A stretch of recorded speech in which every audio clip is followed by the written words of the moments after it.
We are creatures of desire. What we most desire is meaning. What makes us suffer most is a lack of meaning. The Meaningful Life with Andrew G. Marshall. Marital therapist, author, and communications trainer Andrew G. Marshall invites guests from all walks of life to discuss what makes life meaningful. Hello, I'm Andrew G. Marshall, and my witness this week on The Meaningful Life is Jed Diamond. Jed has a master's degree in social work and a PhD in international health. He's the founder of MenAlive, where you can find more information about his work, and the author of all sorts of books. Some of the ones we might be talking about today are My Distant Dad, Healing the Family Father Wound, which actually I found so inspiring that I decided I should write about my father too. It's a subject that all men have to discuss, I'm afraid. He's also the author of The Irritable Male Syndrome and The 12 Rules for Good Men. So, Jed, welcome onto my podcast today. The subject that I found really interesting from one of the many blogs you've written is about personal creation myths. Let's sort of start off by explaining what are creation myths and why are they important? Well, I think we often think about creation myths, if we think about them at all, in relationship to stories that are foundational in how cultures form. And almost all peoples of the world, particularly indigenous peoples, talk about how they came to be, where they came from, what their origins were. And I've come to see through my own healing process, through my own work with people over the last 50 years as a therapist, that we all have stories about our origins, often that we are not aware of, that we don't talk about. We're not even aware that we have them, but they influence everything about how we do our lives. And I've found that one of the healing processes that can do a lot of understanding of who we are and where we're going and maybe some of the places we get stuck happens more easily if we're able to get in touch with some of these basic creation stories, which often come from trauma or come from woundedness. And so without being aware of them, that story or that way we see the world or how we view ourselves, how we view relationships, how we view other people, often is colored by a traumatic experience or set of experiences in our early lives. America will have a creation myth itself, the nation, not just people. So we get sort of into this idea. Explain to me what you think the creation myth for America might be. Well, I think, we're aware, many of us, that at least through my eyes, America is coming to the end of a certain era of, we might call it the American Empire.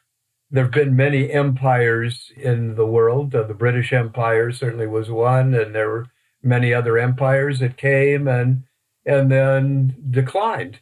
And there's been numerous studies about empire that indicate that empires last, if they last a length of time, about 10 generations, so about 250 years.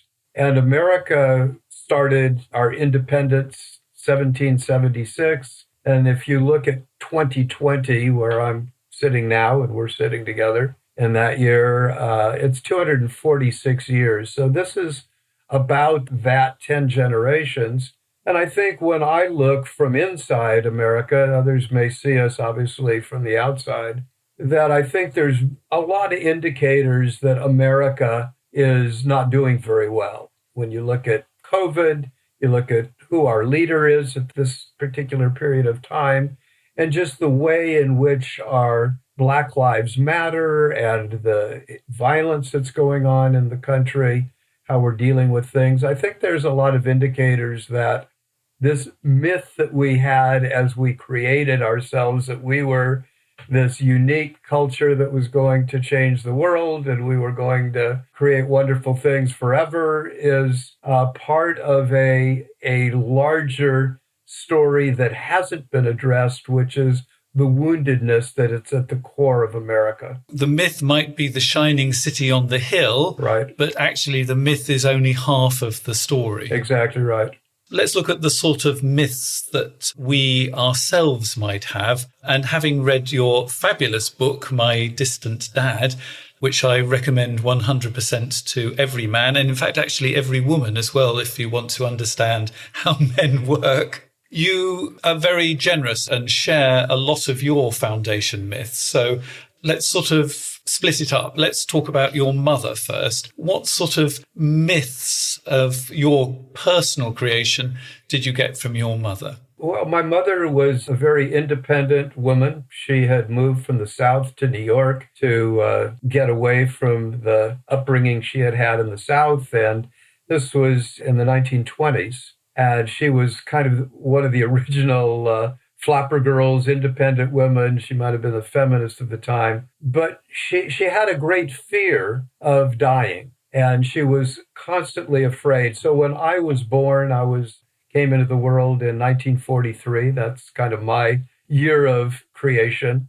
But even as I was being birthed, she was afraid that I would die, just as she was afraid that she would die. And there's part of the story, as you know from reading the book, about what were the origins of that fear. But I grew up with this dual fear that somehow she was not going to live very long. She would tell stories about when I would finish high school. I'm so glad you finished high school while I'm still alive. I wasn't sure I'd see the day you'd graduate from high school. And that kind of story that I never thought about as a story or something that influenced me, but deep down inside, I grew up with a message from my mother, which is, you have to be independent. You have to take care of yourself, because you never know when the person closest to you is about to die, because it could be any day now. That sounds terrifying to me. Well, it was the terror that I spent a lot of my life avoiding. And the way I avoided that terror was I lived a lot of my life in a fantasy world. It was as though I pushed aside those messages that I'm going to die that I got from my mother. And what I said is, well, in the world of fantasy, in the world of make-believe, nobody dies. There are magical people that are always there to support me. So that was one way that I pushed aside that fear of she's going to die and I'm going to be all alone and then I'll die. The other way I did it was becoming supremely independent. From an early age, I took care of myself and I went places on my own and I did things on my own, as if to say, I don't need a mother. I don't need anybody. I can take care of myself. Give me an example of something that would shock us now that you did as a young person. Well, there were many things. Some I can't tell in public, but one of the things that I didn't think anything of it was from the time I was probably 8 years old, I would take the bus from where I lived in what's called San Fernando Valley, which is outside of Los Angeles.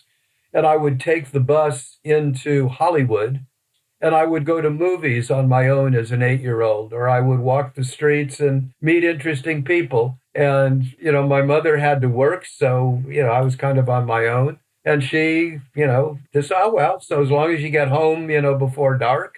So I would go off, take care of myself, do adventures, do things that I would never tell her about because they were even more dangerous than the idea of being by yourself, alone, somewhere 40 or 50 miles away from home. And your mother knows absolutely no idea where I was, just that, I'm going to Hollywood, see you when I get back. That was one of the things that I did for a number of years at that early age. And what about your father? What did he add to your personal creation myth? Well, my father was kind of the more caring parent, where my mother was somewhat distant and afraid because she was afraid she was going to die or I was going to die. So the way she dealt with it was being kind of aloof and independent. My father was the nurturing father. He would hold me, ride me on his shoulders, I had memories of him taking me in the parks and just riding all around. But he became increasingly depressed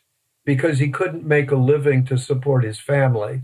And at that time, and still now to many degree, being able to be the man that supports his family is part of the core of what men need to do. And when I was 5 years old, he took an overdose of sleeping pills, and he ended up being committed to the state mental hospital in Camarillo.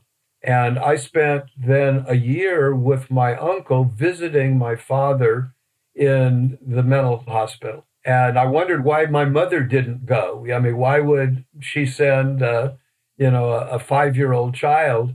And all I could get from her was that your father needs you. And the story that I kind of put together was he tried to take his own life because he became depressed because he couldn't support his family.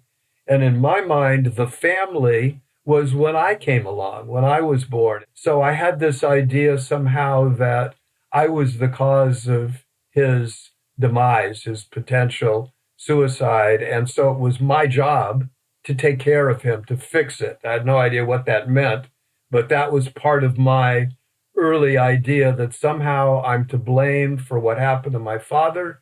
And I must then go into this crazy place in order to somehow make it right. What a surprise you became a therapist. Yes, exactly right. On that note, maybe 2 or 3 years ago, I redid my business cards.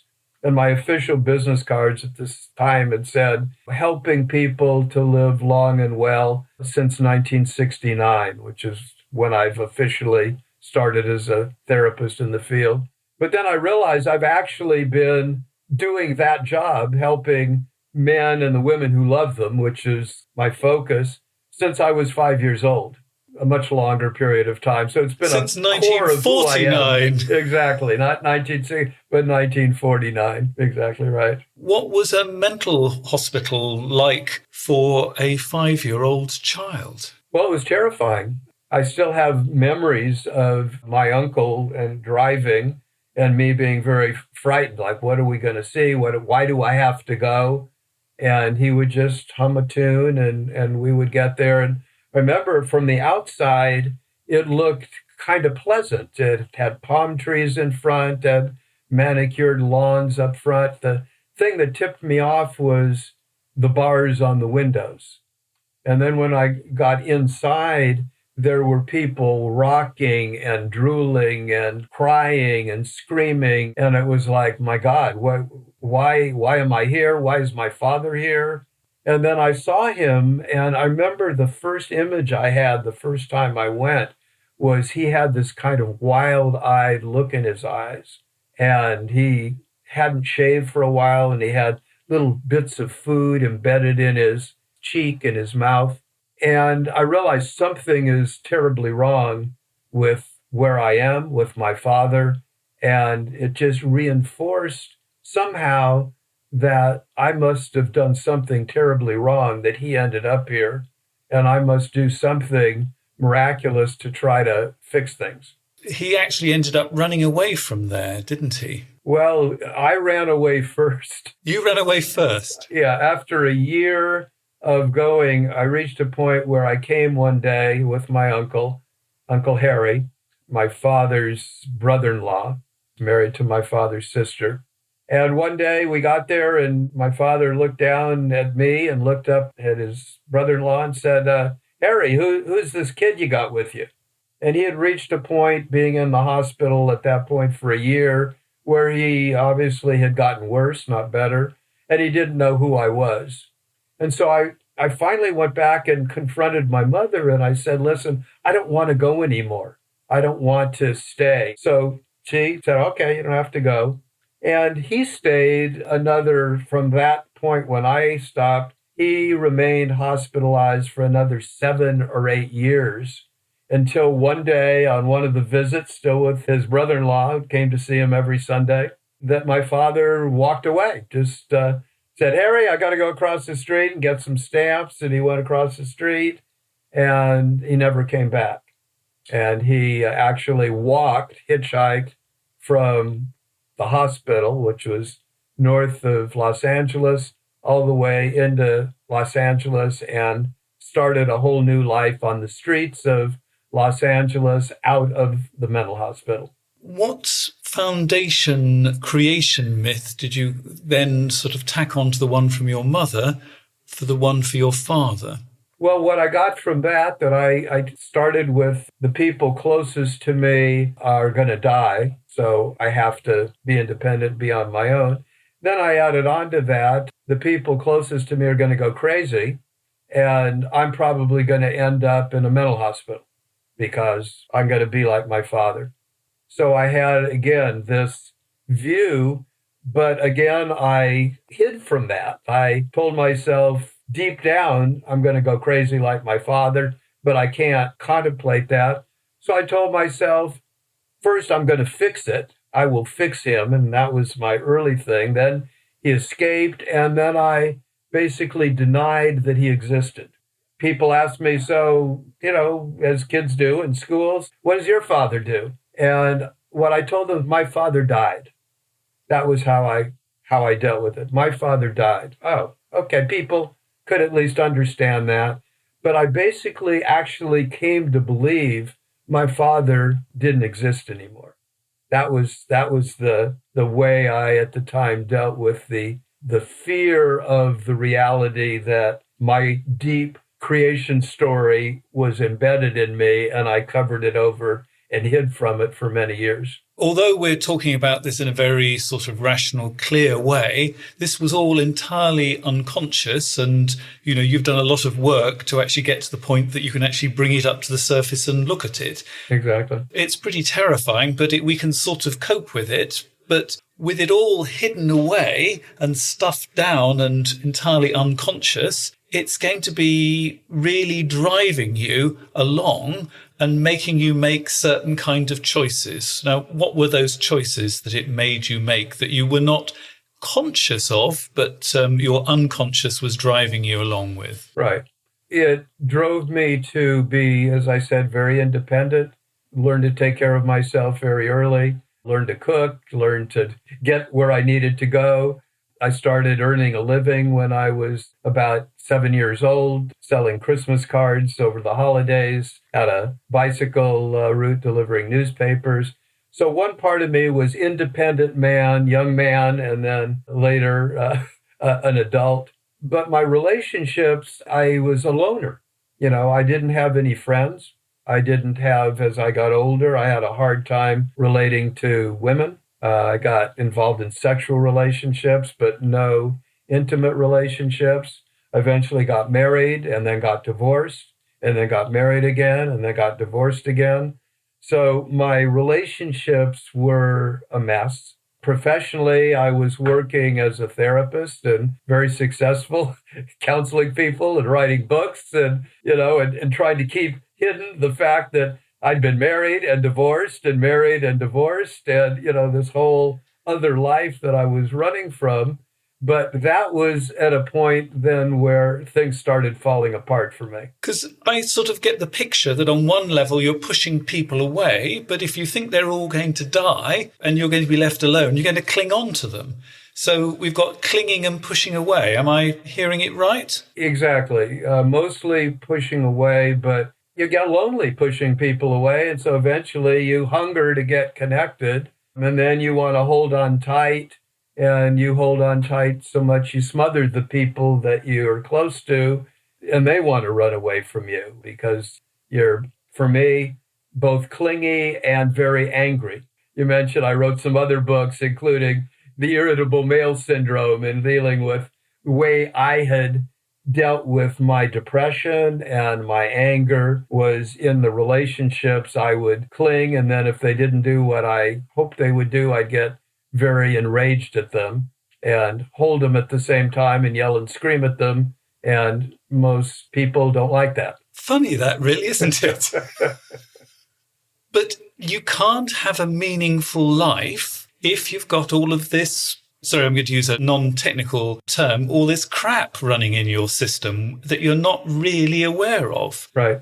So it is incredibly important to be able to put together your creation myth because it begins to make an awful lot of sense.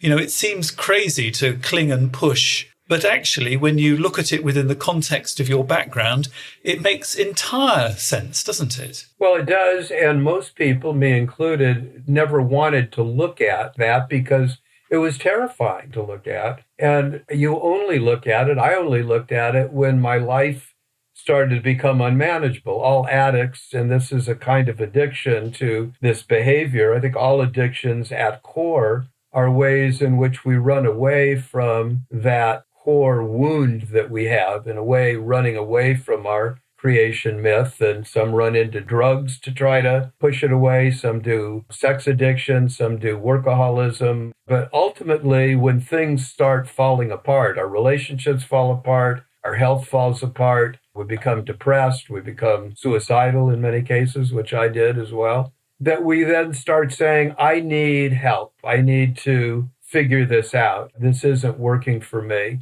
And so for me, it started with self-help groups and support groups. It started with therapy and me reaching out. Even though I was a therapist, I finally went to other therapists and said, listen, I know I'm a good therapist, but hey, man, there's another side of me that I need to talk about because, it's a mess. So things started then to come around, as they often do, after the dark night of the soul, where you hit bottom in your own way and say, I just can't keep going on like this. It's too destructive. It's too painful.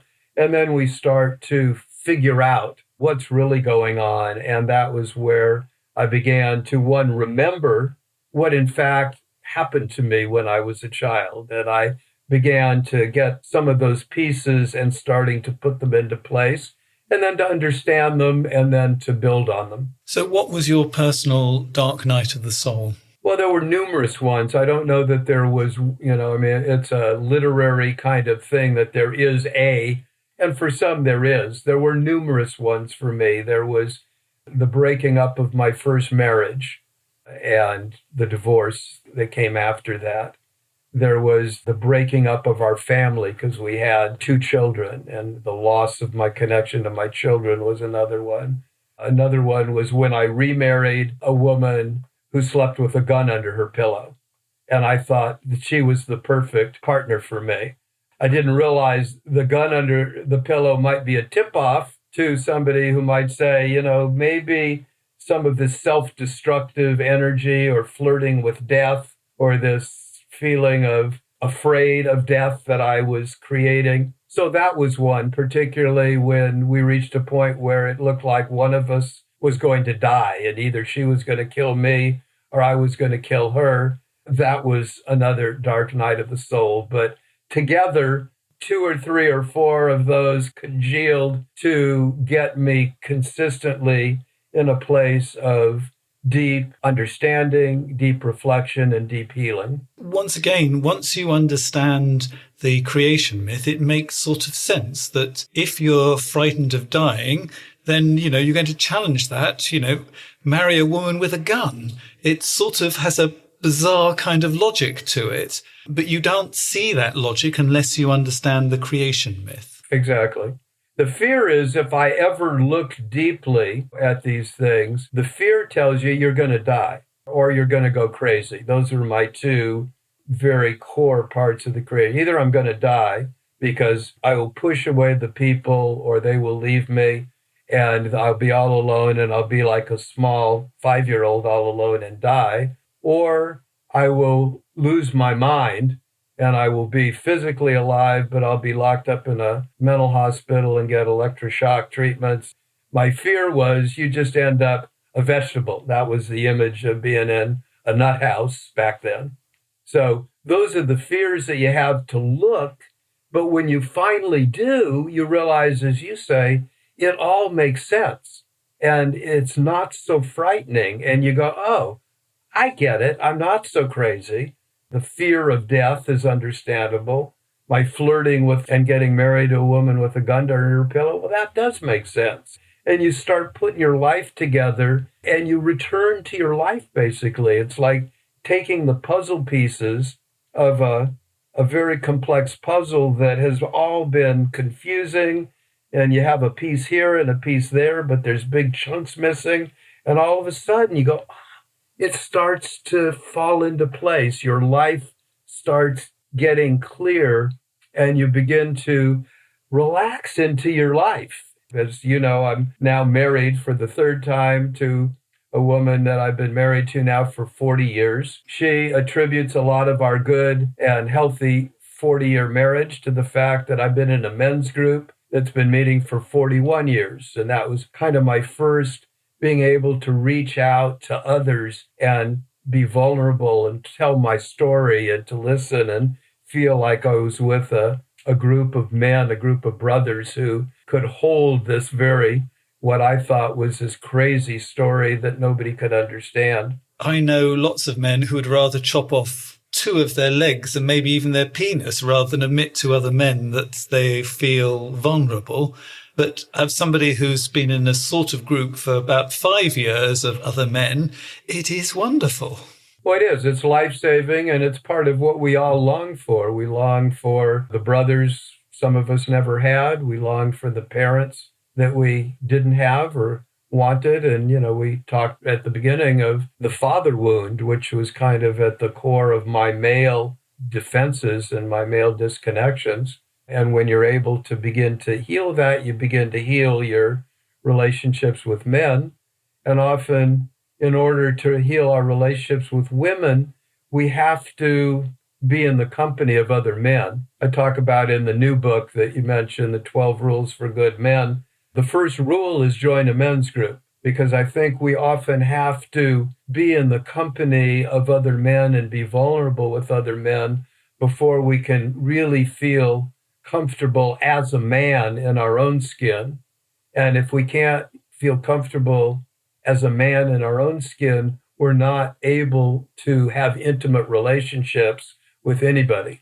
Who can teach you to be a man beyond another man? Exactly. The wonderful thing about creation myths is once you actually know them, you can reform them and you can change them and turn them into something that's actually not quite so destructive. How have you changed your creation myth? Well, part of it is accepting the truth of our lives. That's the first part of reframing the myth, because while it's unconscious, all we're left with is often the terror, but none of the positives, none of the full picture of it. For instance, part of my view of my father was that he was a failure. He had tried to kill himself, and he wasn't even good at that. He failed at killing himself.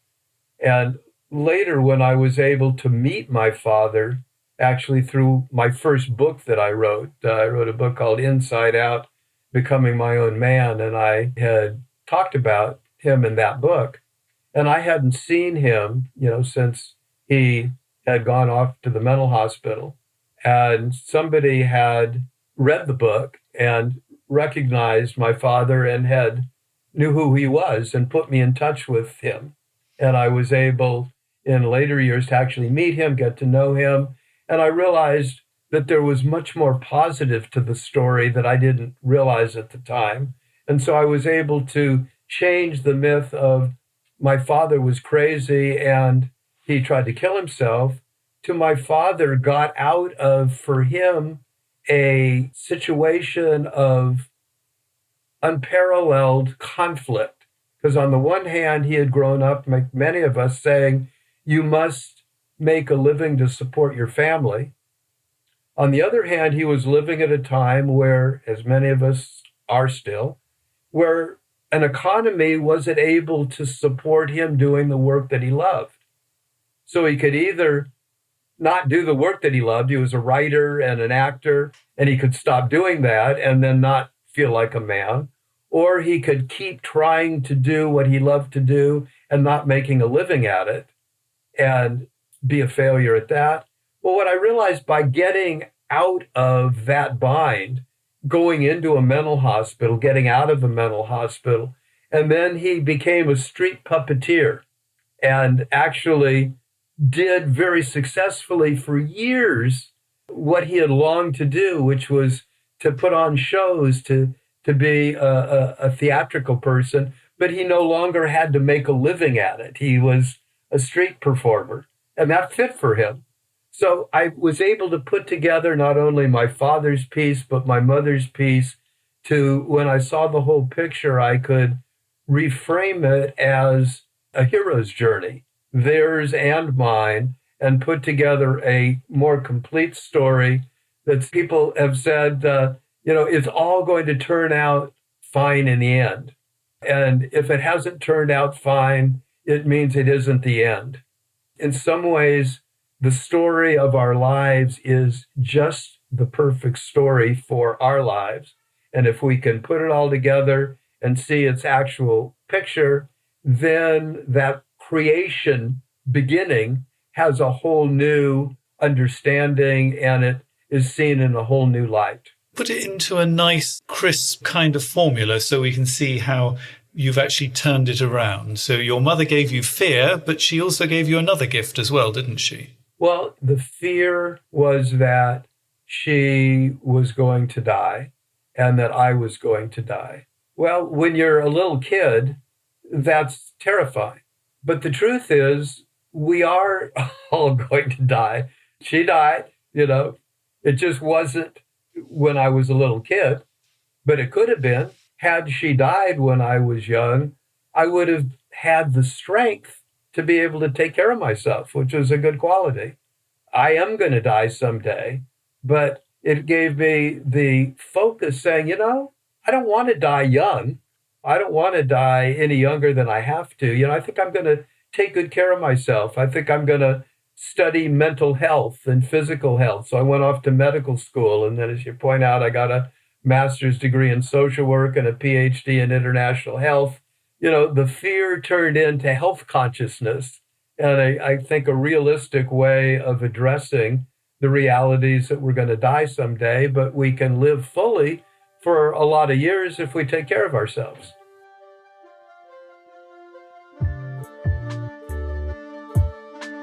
The Meaningful Life with Andrew G. Marshall. Please follow us on Twitter, like us on Facebook, and visit our website, andrewgmarshall.com/podcast, where you can join our supporters club and unlock bonus material and other benefits.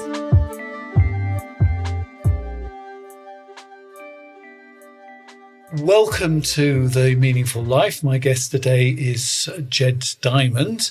I hope that you're enjoying this meaningful life because we need your support. If you join our supporters club, you get all sorts of wonderful benefits. One of them is that you can write a letter into us that I discuss with my guests. And so, Jed, I have a story from, a letter from a man, but it does have a story in it as well. My wife is angry all the time and shouts at me. I've been married 14 years and have 3 kids. It's not that I've been unfaithful or anything. My wife is just unhappy. She won't go to counselling, and I've just accepted that's the way she is. Her parents had a traumatic divorce 30 years ago, and she still refuses to talk to her mother. I try my very best to keep my mouth shut when her anger is up and concentrate on doing positive things. Lately, she's projecting onto our kids, i.e., whenever they act badly, even minor bad behaviour. When I speak to her about it, then it's our relationship that's the cause. I can endure any insults she throws at me, but labelling the kids in this way is a step beyond. The conundrum for me now is, what is the lesser evil for the kids? Divorce or endure? So what do you think? It's a familiar story. There's elements of my own story in there. There's elements, I think, of a lot of stories that I hear from clients and people that contact me, both men and women. I mean, this is a story you could flip the genders around, and I've heard this similar kind of story of angry men. So it's a familiar story. And a couple of things that, that I would say is, one, if you read the last sentence in the letter, I want to comment on that. Let me read it again. What is the lesser evil? What is the lesser evil for the kids, divorce or endure? Right. So one of the things that I learned from my own stories and helping others is that often if we don't see the whole picture, it looks either black or white. The choice is we stay or we leave. We endure or what's going to be best for the kids. And what I've seen is a couple of things. One is those aren't the only choices. If we expand our options, if we expand our frame of reference, either the person themselves or through some help, some counseling, you can see that maybe you can stay and things can get better. To do that, you have to see this larger picture that the person that wrote the letter begins to see. That is, this is not just about me and the kids. It isn't just about our present relationships. There are what I call shadows of the past. There's this overlay of what the woman's past was like and the wounds that she may have had that now are being played out in her relationship with her husband and the anger that she feels. And you can, as a therapist or just as somebody listening to this, you can recognize, you can begin to see and wonder and ask, wonder what happened to her, wonder what her upbringing was like. I wonder what anger that was in her family of origin and what her origin story was, what her origin myth was. So you begin to expand the vision, and I do that with somebody came to me with that letter in counseling, or if the person is simply listening or sent it in to you because they were, wanting to expand their vision, their understanding. To recognize that another kind of truth of this is there's a kind of a myth of relationship that says in order to fix a troubled relationship, it takes two to tango is the term. It takes two to tango.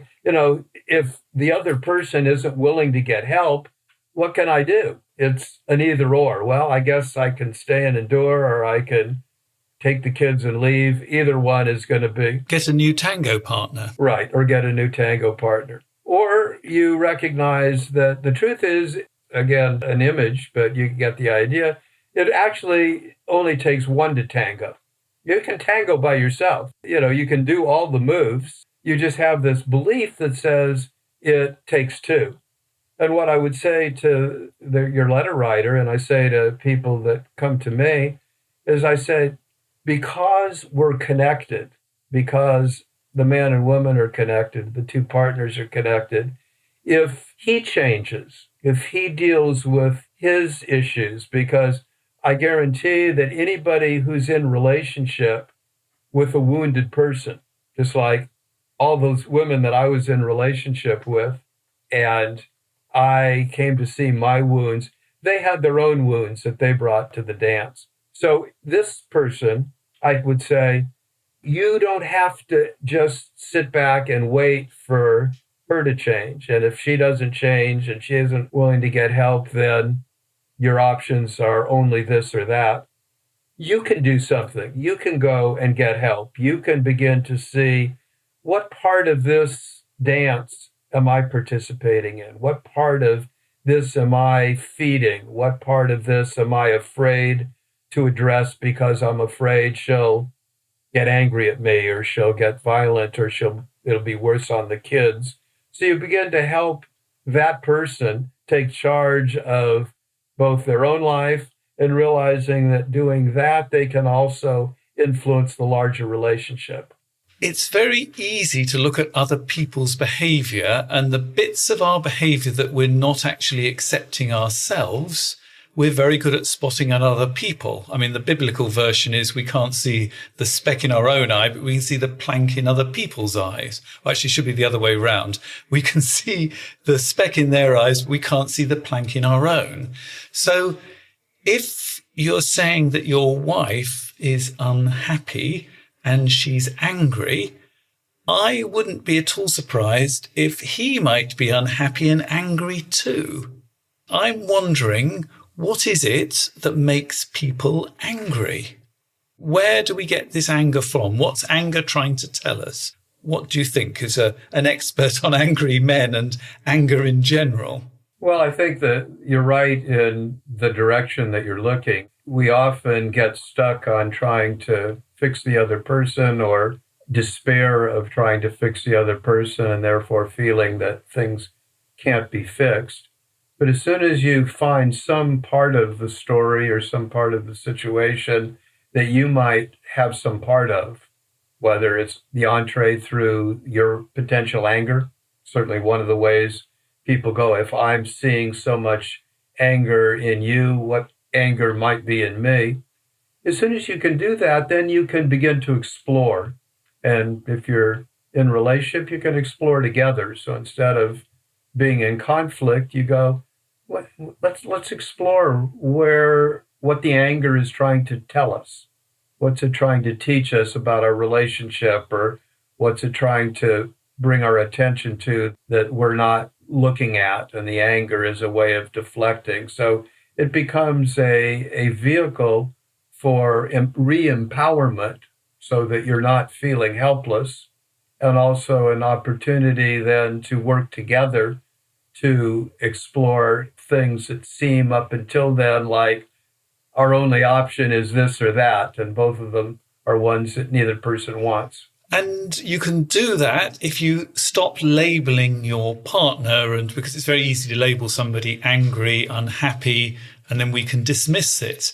But actually, if you can take off the label and then become curious, as you've just said, why are they angry? There's probably a very good reason, in the same way there was a very good reason why you were dating a woman with a gun under a pillow. There is actually underneath it a very good reason. And actually, if we're curious, we can find it, we can change. Exactly right. So that's the reframing, or the looking in a new way, that we get from doing therapy. We can get it from an aha experience in reading a book. We can get it from hopefully listening to a podcast like this, where we can get some little glimpse of, oh, I identify with that. That maybe there's something in here that I can learn. So as soon as we do that, it frees us up to get out of the roadblock and the stuck places that so many times we find ourselves in. If you can get out of the stuck place, you can actually give your children a real gift. It's a real gift to show them that you can turn things around, because instead of passing on the parcel of crap from the past onto the next generation, you're actually saying, we don't have to just either endure or run away. We can actually stay curious, and we can find out by going deeper another alternative. So I hope that's been helpful to you. And if you'd like me to discuss a letter with one of my future guests, go to my website, www.andrewgmarshall.com, and you'll find details of our supporters club. And that will take you to the Patreon site, and you can join this experience of talking about what makes life meaningful. Jed, it's been wonderful to actually talk to you after years of sending backwards and forwards books and messages to each other. And I'm sort of thinking about what I've sort of learnt from you today. And I think what I really value is the fact that you've been doing this for so long, that you can actually give the big picture, the long picture, and to actually be able to see that long picture is really important. That, we have this idea of our father, and with time we can have an entirely different one. We've just got to stay curious. So thank you for that long image. Today, actually, I went to one of my colleagues' leaving party because he reached 70 and he decided he'd had enough.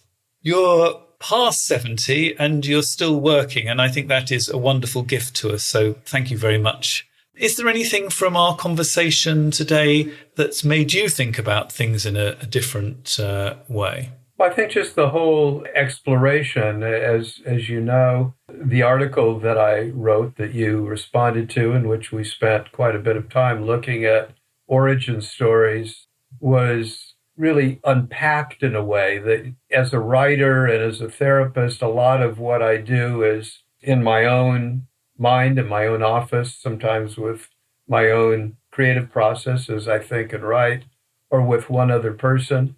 And I found it very helpful to have you from an outside ask questions and be able to go deeper with that and to, in a sense, bring in a third party with the letter that you brought in. So it really expanded my understanding of those issues as we talked about them, because they're all relationship issues, and I think they need to be brought out into the light in various relationship contexts. And the fact that you and I have some experience over the past through writing, being able to see each other as we are and be able to talk to listen to each other, to me gives a new dimension to those stories that I've been living myself, but through a more closed lens than opening it up and talking to you. So I appreciate very much this opportunity to talk more with you and expand our conversation.